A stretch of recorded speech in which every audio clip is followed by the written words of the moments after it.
You wouldn't believe how common this situation is. A new client came in recently with a major issue involving family property. Her mother owned some or all of two different properties that had been in their family for generations, going all the way back to her great-grandfather. These weren't just any properties, they were part of her family's history dating back to the late 1800s. Her great-grandfather left the properties in equal shares to his children, so my client's great-aunts, great-uncles, and her grandfather. Then, when her grandfather passed, his share went to her mother. One of the great-aunts also left her share to my client's mother. That same great-aunt had originally received half the property and lived there with her parents. So on paper, it sounds like the mother owns a good portion of these properties, but here's the problem. The family isn't particularly close, so no one is entirely sure who the surviving heirs are. It looks like not all the probates had been filed for these past generations. My client wants to buy the family members out who still have an interest in the property, but it's not exactly clear without a full title exam and an accounting of everyone's interest who actually owns legal right to sell and whether or not they have good title to actually convey.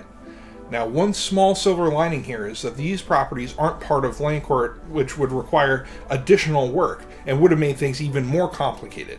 But this whole situation highlights a much bigger issue that I see all the time. When someone passes away, families don't always probate the estate. If no one is contesting anything and everyone just keeps using the property, it doesn't seem like a problem, at least not right away. But as the years go by, it gets harder and harder to track down the original heirs. Some of them may have passed away themselves, which means that their estate needs to be probated before their shares can be transferred. Eventually, you're dealing with multiple generations, multiple estates that were never properly handled, and a tangled mess that makes it significantly harder and takes a ton of time and money to sort out. So what's the solution? Estate planning. Specifically, using a trust to ensure that real estate passes smoothly to the next generation. A trust allows you to dictate exactly who receives the property, and if there are any remaining interests that need to be redistributed, the trustee can handle that without going to court.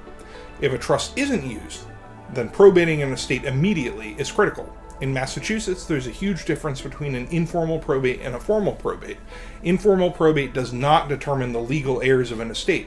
If you want to sell real estate and there are potential ownership issues, you're likely going to need a formal probate. Otherwise, you'll need to get something called an order for complete settlement, or you could file a debts and legacies forms with the court, which will allow you to sell the property with court permission to pay debts of the estate if there are outstanding debts. It gets really complicated really quickly.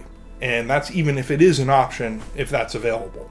The bottom line is, if you have a home that you want to stay in, or you want your family to be able to keep the home and avoid this kind of hassle, talk to an attorney who understands estate planning and the complexities of real estate.